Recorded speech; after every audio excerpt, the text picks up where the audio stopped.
Welcome. Welcome to the Silverlake Priestess Podcast. It's a full moon, it's spring equinox, and I'm here with Joy Shannon, incredible musician, witch, healer, artist.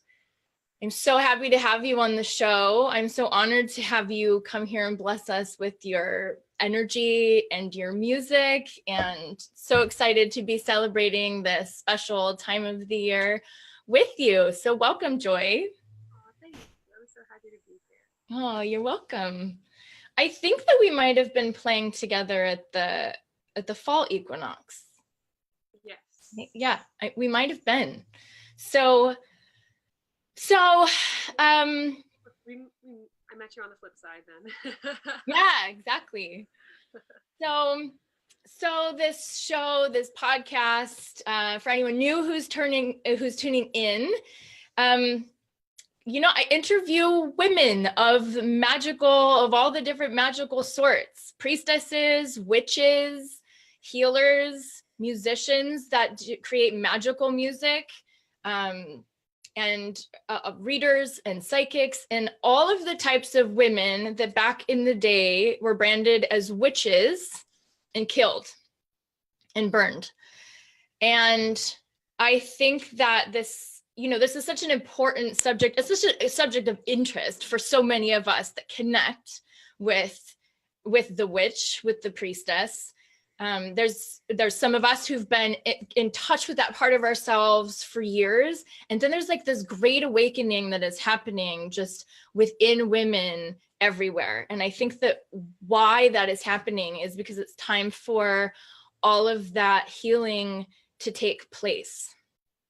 In the coaching industry, there's a lot of conversation around the mother wound or the sister wound. But the witch wound is also very part of that. I'm totally getting chills right now. It's very much part of that, because back when all of this was going down, from the things that I've been reading lately, just kind of also like double checking on some of the history, Constantine was really the initiator of all of this. And he made the church, he gave the church so much power. And what they did is when they wanted to wipe out the female, what is the word I want to say? But they wanted to wipe out female power. So they demolished all of the goddess temples and they built churches on top of them. And people were no longer allowed to practice their old ways of practicing. And then his sons kind of got even more evil than him. And that's when they started doing all of the burnings and burning women in public and chopping them into pieces and all of the crazy, horrific stuff that we know about. But that was very confusing for people because it was okay. It was ordained by the church. This was what was supposed to be happening. And so some of the ways that they would get certain women that they wanted, right? Certain women that they wanted to get rid of, there would be some blackmailing involved. So maybe this was your friend, or maybe this was your sister, but the church would also present it in a way that they were going to get you also for witchcraft. So maybe if you turned on your sister, turned on your best friend, they wouldn't burn your children, they wouldn't kill your children or take your families away from you or burn you. And so this caused a lot of people having to choose their children or choose their own survival over that of someone else's. And so their participation, obviously, can imagine the type of pain that it caused within inside of them, but also this distrust among women and what that feels like. Yeah, that's a wound of isolation, like women being trapped in the Western world, being trapped within just their family unit, isolated without their sisters and their friends that are around to be a supportive group. Yeah. So I commend you for bringing that up and being part of a movement now to heal that, because it makes all of us happier and healthier.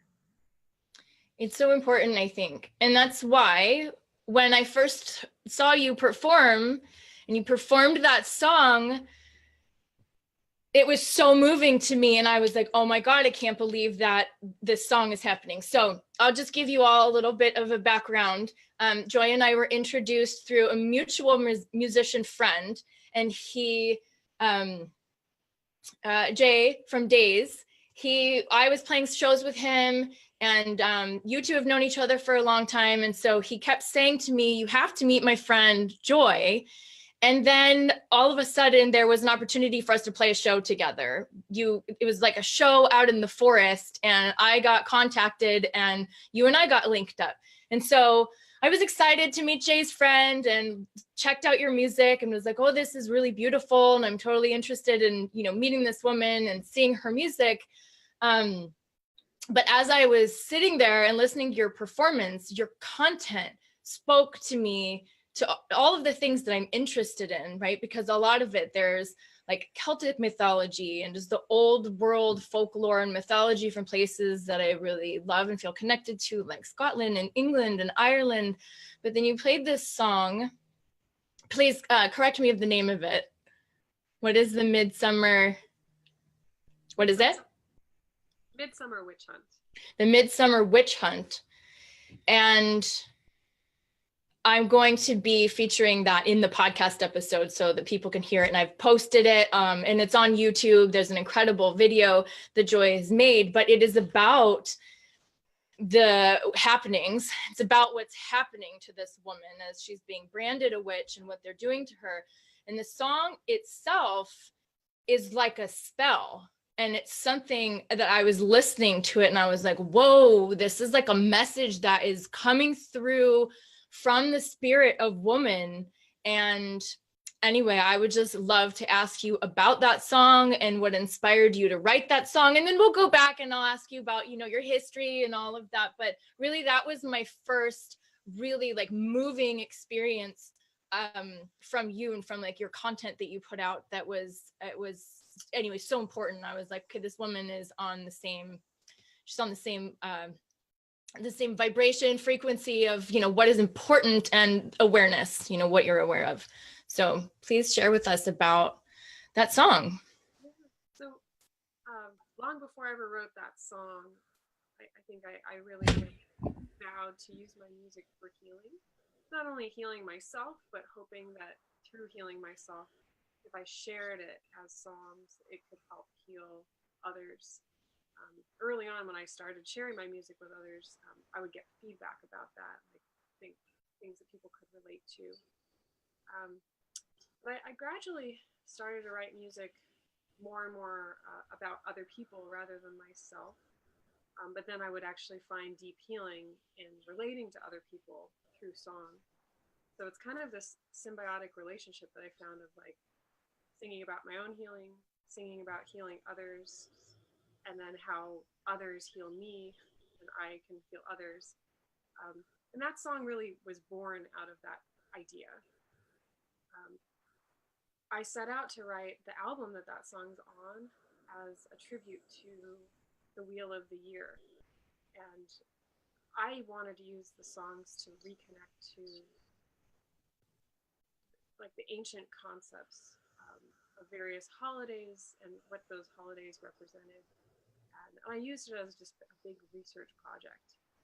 And I had the song right in the middle. I had it kind of charted out like, okay, I'm going to write my summer song, Midsummer. And I thought, oh, that's going to be really fun. It'll be really happy. Midsummer was such a joyous time. But then what kept coming up was not the way Midsummer might have been celebrated in the ancient times, but what kept coming up for me was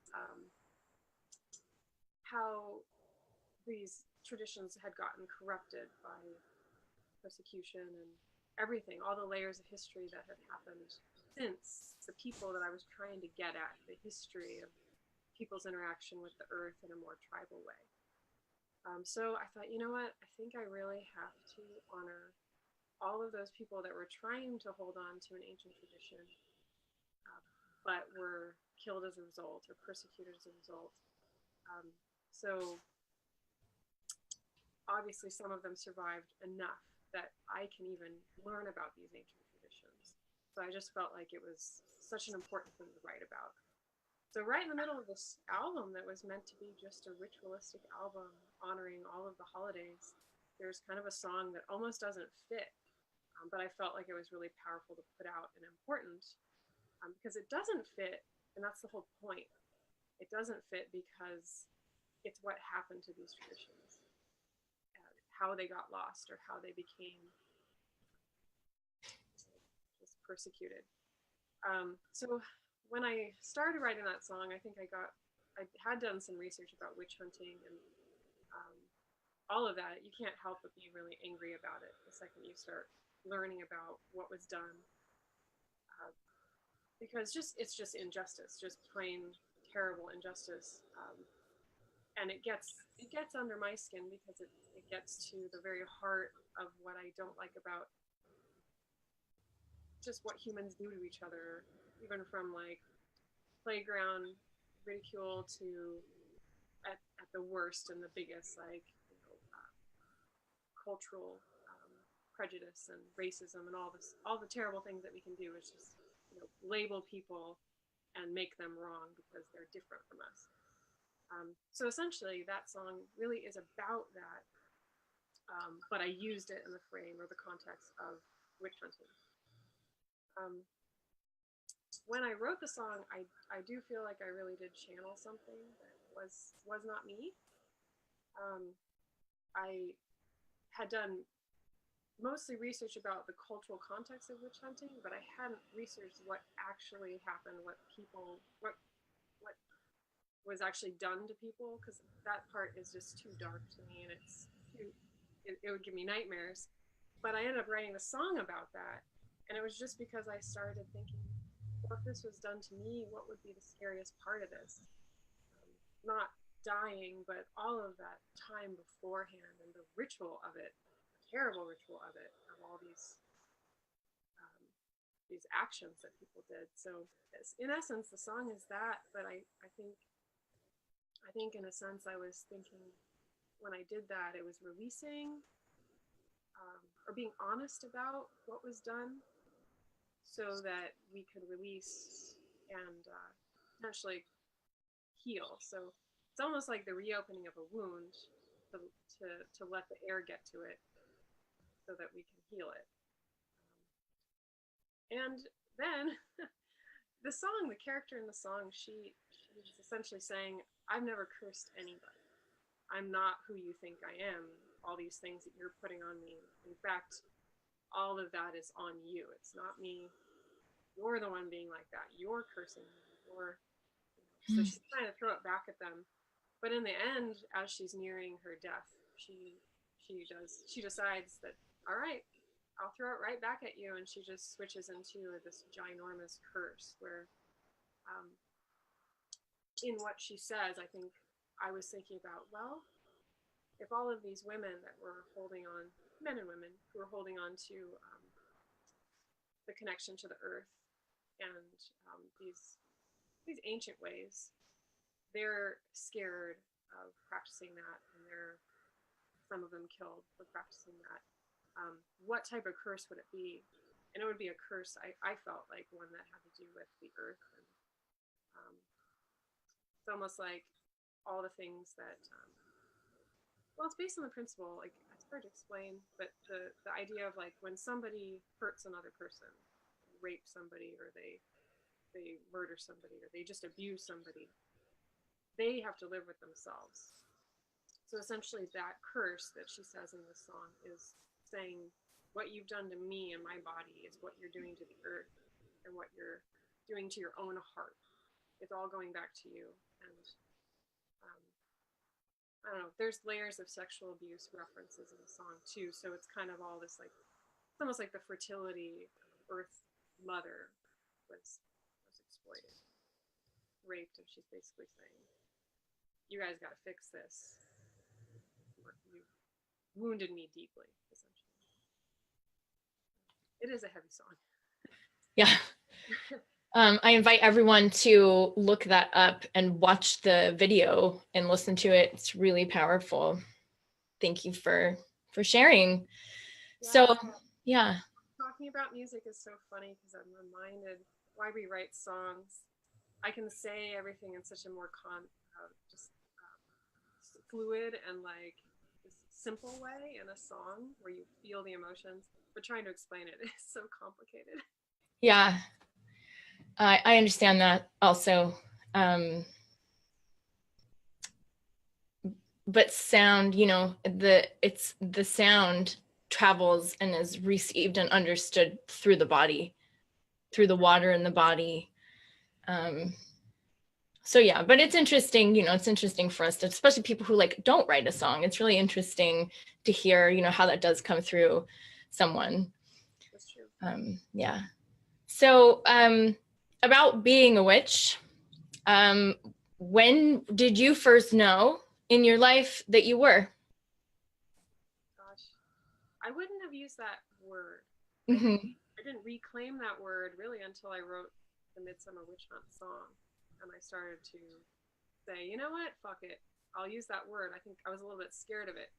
And that might be kind of the old witch wound where just the word itself was so scary to me. But I've been who I am since I was little. I really feel I was born the way that I am. Always just connected to spirit. I could always sense people's energy. I saw ghosts since I was little. Mm-hmm.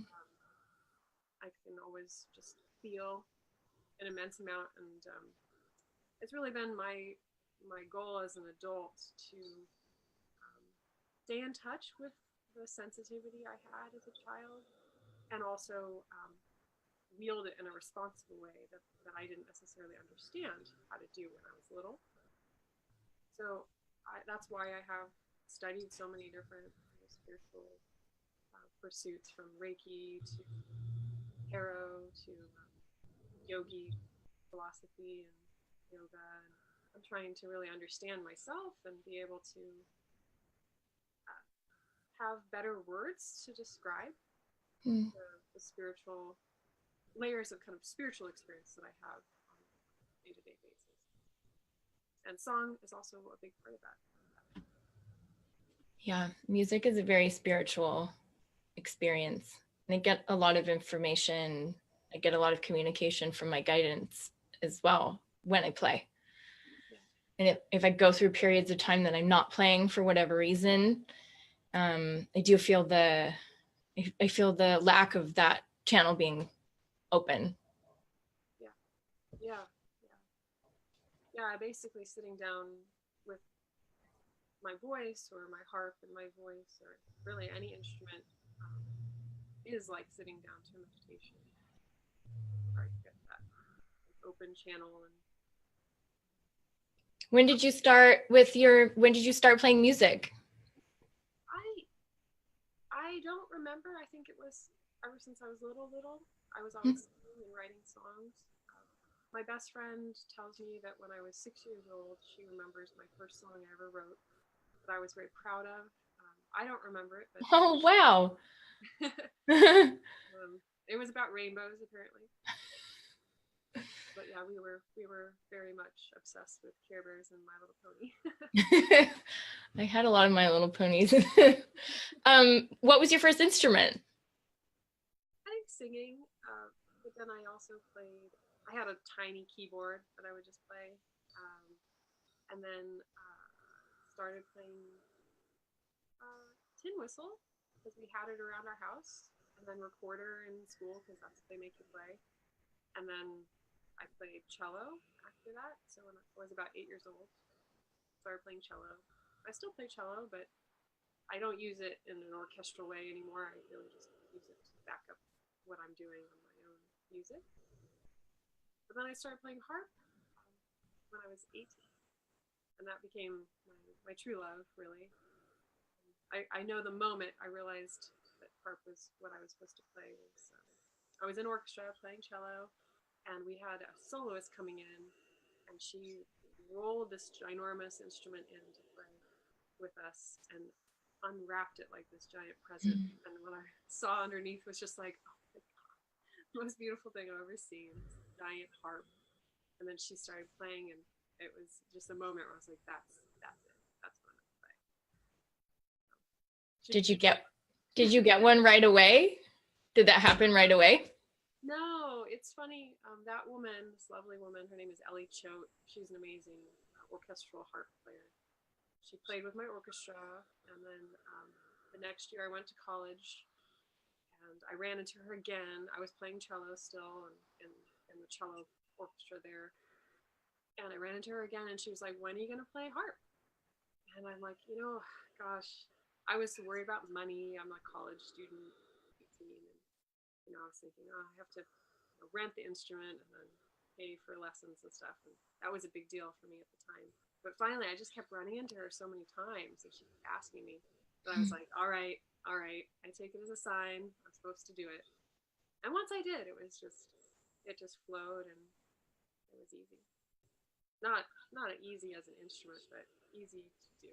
Like the flow of learning and being excited about it became just part of my life. Well, you were so meant to play that instrument, like clearly have played it in other lifetimes. Like I get it. I see. Yes. Yeah, cello feels harder to me because it feels like this is the first time I ever learned how to play it. But when I sat down behind the harp, it was like, oh yeah. It was like remembering, not learning. Yeah. I totally get that. So what are all the instruments that you're playing currently? I really do focus on harp, but I also play harmonium when I need some extra droney stuff. I use my cello like a drone a lot too. That I'll just play with guitar pedals to make drones. I have played accordion also for drones. I guess I just like drones. Mm-hmm. I'm not an accordion player really. So I really just focus on cello and harp and my voice. I do want to get a nickelarpa, that Swedish instrument that's somewhere between a harmonium and a cello. To play it with a bow and has little keys. It's almost like an auto harp, small string instrument cello. It has a great sound, so that's my next pursuit whenever I get a chance to pick that up. It's a little bit lighter than a cello, probably. It's smaller, yeah. It's yeah. Like a cello. So something else that you do is you're also an artist. Yep. Remarkably, that is how I fund my music. I was a very stubborn kid who always wanted to be an artist and musician with my life. And I just insisted on not working other jobs since I was a kid. I did all sorts of like coffee shop things, but I was always just trying to get out of them as fast as possible to just do art. And so I've had a few different careers, but I ended up landing on tattoo. I'm a tattoo artist now, and I do illustration and design stuff, plus tattooing, and then my music. So I know I haven't had the experience of getting a tattoo from Joy yet. It's on my list, but I know that you offer this incredible like ritual Reiki experience with the tattoo. So tell us about that a little bit. Yeah, so I studied Reiki since I was about 16, and it was just because I was always a very sensitive kid, and I wanted to figure out ways to channel that sensitivity and use it for good and help others with it. So I came across Reiki, which was a godsend to learn, channeling energy and, just this kind of focused meditation on healing. So I did that mostly just for friends and family for years and years while I did all sorts of other jobs. And then ultimately when I started tattooing, I realized, wow, this is body work. I'll be working really close to people's bodies. I'll be piercing them essentially with a needle and hurting them. So I wanted to balance that out with something that is healing energy. So I started developing it with some really open-minded clients of mine who wanted tattoos from me, but then I said, you know what, I'm trying out a new thing. I want to start doing Reiki with the tattoos, and are you willing and open? experience it with me and kind of give me feedback and help me sculpt how I would do a typical Reiki plus tattoo appointment. So I started developing it a few years ago, and with the help of just lovely clients who were really open and just kind of helped me with that feedback that I needed, I started to create my typical session that I do with people. Though it changes every time. It's essentially just directed by the energy of my clients and what they need. But I am very, very lucky that I have the most open and lovely tattoo clients that will come to me already like with the idea that they would like to have this tattoo mean something really significant. And so the Reiki can help just support that, where if the tattoo has an intention, we basically do a meditation about the intention of the tattoo. I go through and do like a chakra balancing, calming Reiki session, and then focus on that intention, and then we'll do the tattoo. That's just the next step. That's so awesome. Yeah, I'm actually working on a book right now about ritual tattoos, because it's something that a lot of people ask me, well, what is a ritual tattoo? And I call it that for lack of a better term. And I thought, well, you know, I've always trying to define it for people.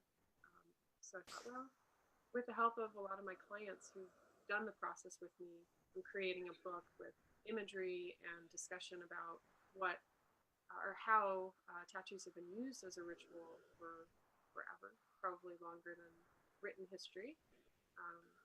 And, you know, why is that important to still incorporate into tattooing to this day? But really, I feel like those of us who are really spiritual use tattoos to mark significant lessons in our lives or significant moments. They're almost like your warrior marks that, you know, or even marks of power, like spiritual power. Mm-hmm. Can be all sorts of levels in there. But I just wanted to basically like talk about it openly. I think people have been using tattoos in our life now like that without even really having a word for it.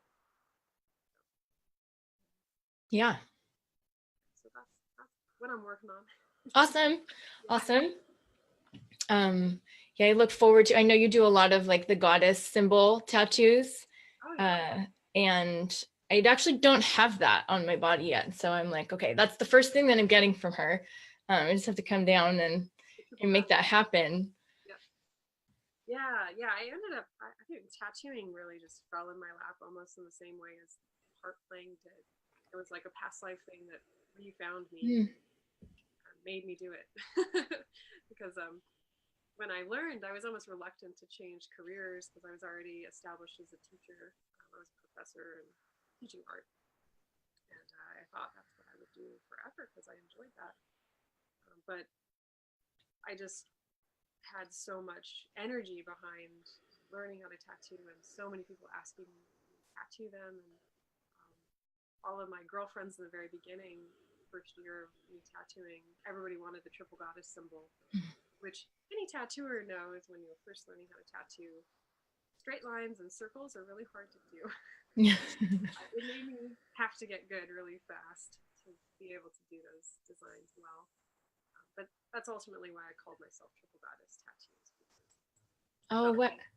All the girls that asked me that, they basically named me. That was what I was meant to do.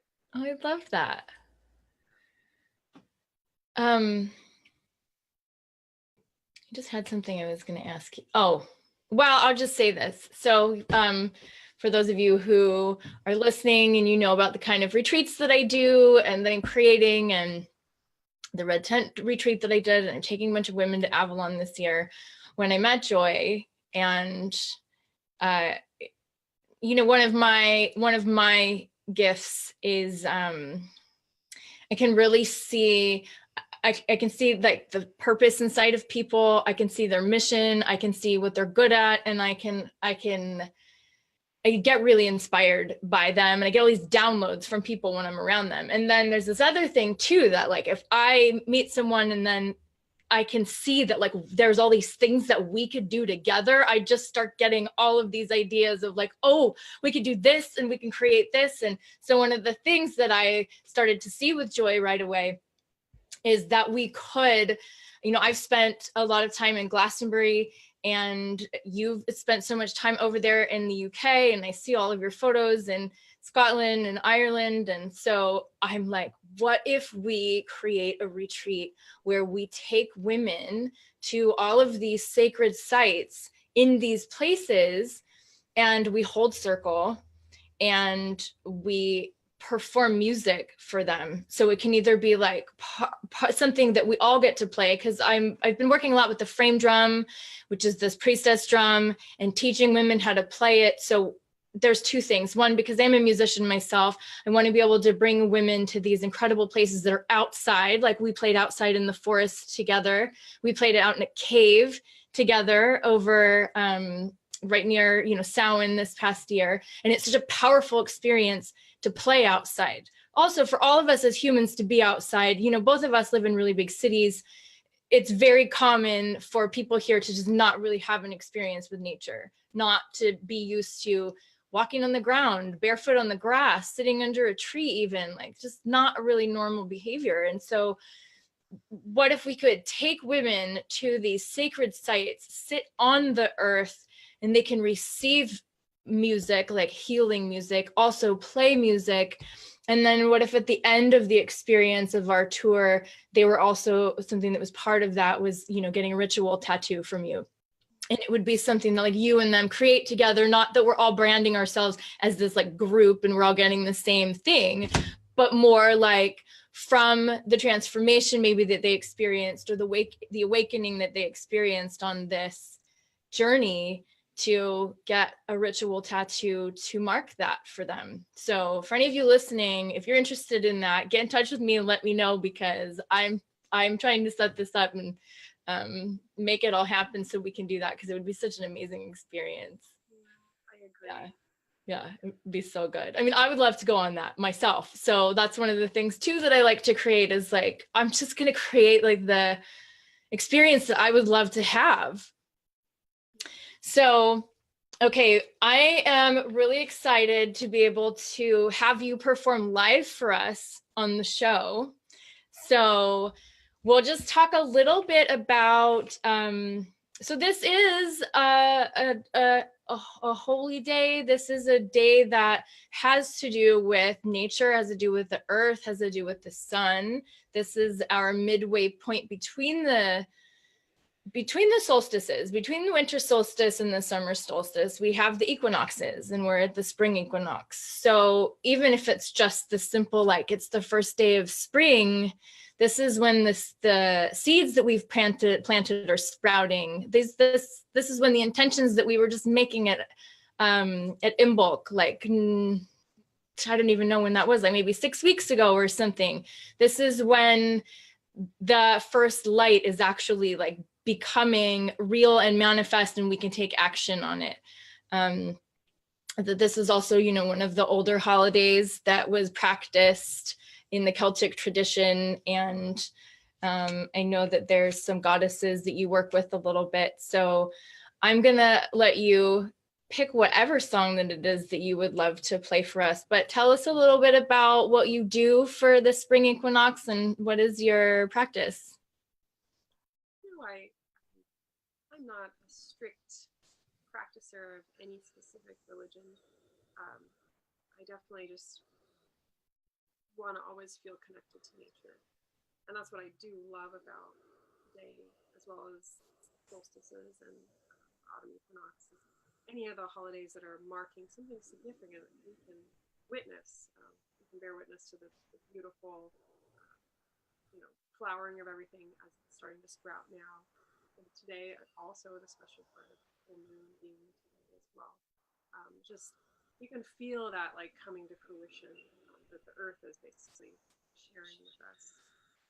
But really, I love to meditate on that. One of the things that I always held near and dear to my heart was something I read years ago when I was a kid about how within the ancient Celtic belief system, essentially anything you needed to learn was found in nature. Anything about life, any question, a tree could teach you, or a flower could teach you, a butterfly could teach you. Essentially, you can find God in all these things, everywhere around you. And so I always wanted to basically use these days as a day to reflect on that. What is nature showing us today? You know, and what can we learn? What can we bring into our life symbolically? So I do it different every year. Basically, how I'm feeling. Sometimes, like this year, this is my ritual. Is talking about things that make me happy and what I do, and reminding myself to stay centered in that. And I'm gonna probably do something beautiful for the full moon tonight. Me too. Yeah. Me too. I'm gonna play with June, and we're gonna do a live ritual here. And so I've been doing just a live ritual that just like this, like I can broadcast it on the social media, and then people all over can participate in it. And we play music, and we pull some cards and write things down that we want to let go of because it's a full moon, and we burn it, and then we set some intentions, and we play music. And so that's always really nice. Music is always part of my ritual. Music is always part of like my celebratory experience. It's how I connect, and then it's how I channel. It's how I connect out this way, and then it's how I connect up this way. And so it's kind of like both of those connections happening at the same time when I release my voice for the most part. Yeah. I feel that too. Yeah, and sometimes it's as simple as just sitting down to play a song can feel like the exact kind of ritual or meditation that I needed at the time. Yeah, it definitely connects me. You know. What I've been reflecting on lately has been the bardic tradition that is throughout lots of ancient cultures. And of course, I come at it from the Irish kind of point of view, the Celtic or Druidic ancient thoughts, but you find it everywhere where just the bard is like the channel, who maybe channels music that reflects what's going on in society at the time, channels songs about their great heroes or their history, their myths, their hopes, their dreams. It's like their worldview is channeled by these bards. So essentially, that my next album is about that. And I've just been reflecting on that a lot, just like how do I use songs for myself? How do I share them with others? Can I get back to even a more ancient bardic tradition and how I share them with others? This podcast is a really great way. I already feel that, where it's not only about songs, but it's about the communication around the songs. What are the songs about? What's the purpose of writing them and discussing that? I feel like that's important to remember. Sure. And that is the witchcraft. Yeah. So, yeah, when you said songcraft, witchcraft, and I was like, yes, absolutely. The term, as we were talking about earlier, the term witch was used as something that was negative, but the reason why women are reclaiming it so powerfully that the way that they are now, it's because it was all of the things that was beautiful about the work that they did, and the healing of people, and the intentional healing, and the intentional herb crafting. And so that's the same with our music nowadays. Well, always, right? The bards were doing that. There was an intention with the message that they were getting across. And so the understanding, the healing, the teaching was happening through song. And you do that, and I honor that. Thank you. You do. I honor Thank you. Thank you. I call it ethereal magic. That's this term that I use, and like, because it's, you know, it's what's coming in through the ethers, and we're using our voice that then is released out into just energy, air, and it travels, and it lasts forever. And so with all of that, I would love for you to play. I would love for you to play something for us. We would all love it. I was just debating. I can play a springtime song, or I can play. I have a brand new song that I've been working on that has to do with healing the goddess wound of the earth as well. So I've been debating which one to play, or both. Or you could play both. Yeah. Well, I guess let's start with springtime. Okay. Happy spring. Happy first day of spring. Yeah, this is a song about Lodaveth, which I may be mispronouncing. She's a Welsh goddess of spring. And the song is about her story, where she's essentially like Persephone, where she spends half the year as an owl in autumn and winter, and then the other half she is flowers, essentially.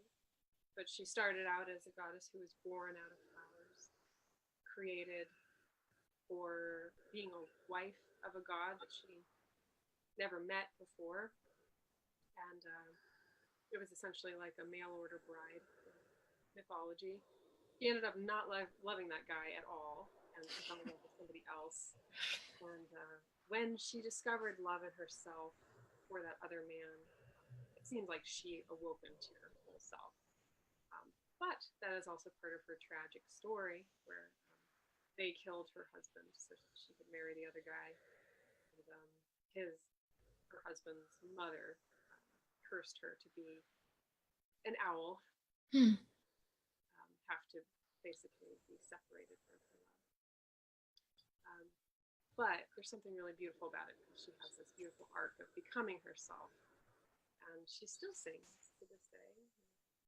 They say that's why the owl, the barn owl, looks like a flower, because in Welsh, I guess, she was called flower-faced, and that's why the owl is like a flower-faced owl. I love those owls. I love owls. I know exactly what you're talking about. Yeah, so essentially, I think they were trying to explain why those creatures were so magical, that they were connected to the goddess. But yeah, so here's her song.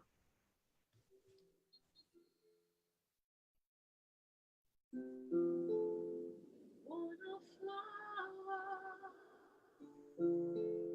born of song, I was made for you to right past wrong, every on throne, lit up the sky. When I came to you, no one heard me cry. Born with me, all the spring, and the arms I've dreamed of. I feel autumn come, autumn in my arms.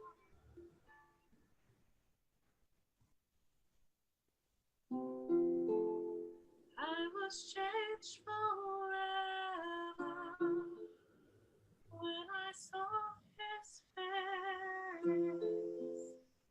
Autumn came to us when I fell from grace. So forever on the night side, you will hear my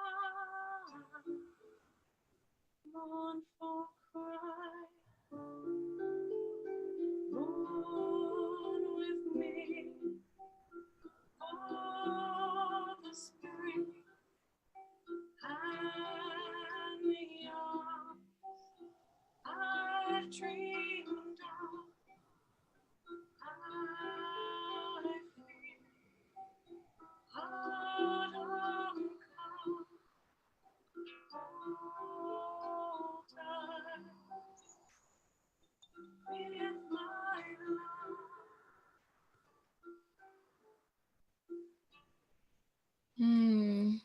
So beautiful. Thank you. Yeah, thank you. I would love for you to play us one more. Sure, we have time. Yeah, we have time. Yeah, so this is almost like a little preview of what I will be doing. My next big project is releasing an album, song by song, with a video of each song performed live, and then me explaining the story behind the song. So essentially, it's like what I've been excited about, that bardic tradition where the songs are used to communicate about a myth or a story, something that becomes just human, that we can relate to on a human level. So Lodoveth, who I just sang about, she's part of that project. But this song is also part of that project. If you remember how it's tuned, this song I wrote when I was in Ireland last, and it was an emotional moment when I wrote it, because it was about my grandmother's house being torn down. But in essence, when I stood there on the land that the house used to be, and I had memories of being a child, I realized that none of that had gone away, that the energy that I loved was still there. It didn't matter that something superficially changed on the soil. And it got me thinking about how many layers of history have existed on this earth, and how our ancient ancestors that were worshiping earth goddesses and honoring the earth in very deep spiritual ways, how perhaps their monuments have fallen down, or were intentionally knocked down or burned down, or they just decayed with time, but the energy is still on the soil. And that's what's important, not the superficial monument. And so this song is essentially about that. It's kind of part of me letting go of concerns about holding on to those superficial physical parts that could remind me of history, and instead going at the energy that is never falters, that is always there. So this is called Cloister. Oops, I didn't play it right.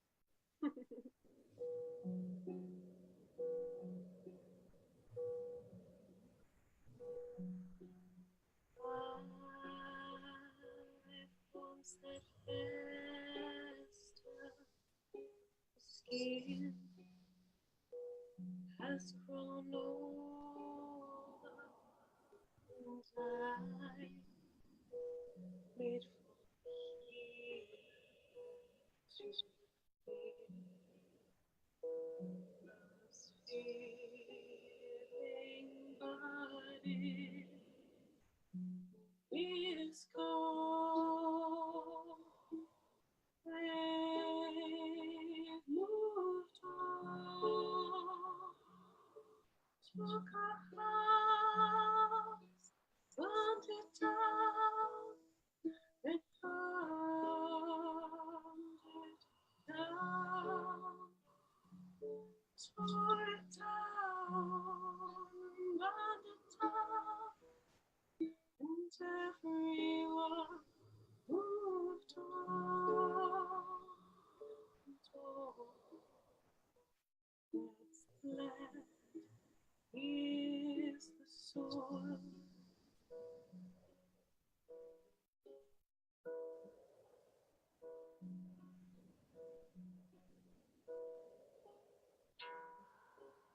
I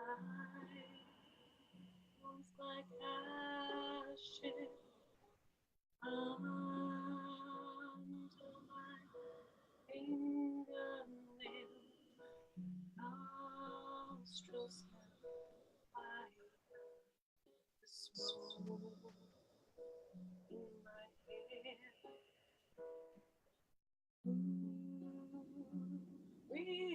Recall, so few recall, arrow call, they burnt it down, they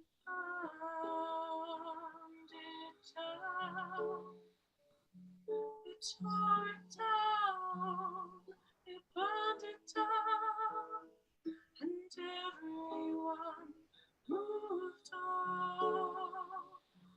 It tore it down, it burned it down, and everyone moved on. And told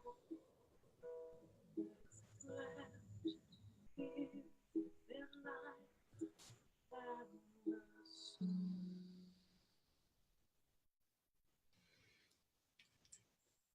Thank you. Yeah, thank you. Thank you so much. So you have the new album coming out and all of the new videos to make. Your videos are so beautiful. You've done such a good job. Yeah, they do. They're really the great representation of the songs themselves. And so I really look forward to this new project. So why don't you share with us how we can find you? So your music, your tattoos, people want to get tattoos from you, your videos, all of it. I'm going to put all of the information in the show notes, and I'll post all of the links everywhere when we get done. But just for those that are listening. Yeah. So my band is called Joy Shannon and the Beauty Marks. You can find us at joyshannonandthebeautymarks.com, also on Bandcamp. All of our videos are, you just type in Joy Shannon and the Beauty Marks. They are on Vimeo or YouTube. And then, of course, my tattoos. I go by Triple Goddess Tattoos. So online, it's just triplegoddesstattoos.com. And then Instagram, I'm Triple Goddess Tattoos. And then Instagram for my music is just Joy Shannon. You'll find all the info there. So great. Thank you so much for coming onto the show and sharing with all of us. Well, no, thank you. Yeah, thank you for always sharing all your beauty and your amazing music. This is such an amazing thing that you're doing too. Thank you. Well, thank you for being part of it. And I love doing things together, and I love playing music with you. And I can't wait until we do that retreat and we travel. That's going to be so amazing. So that's in the future. And so happy full moon and happy spring equinox, and have a beautiful day. And yeah, and this will be up on the podcast in a little while, and I'll see you soon. Thank you so much. You're so welcome. Blessed be.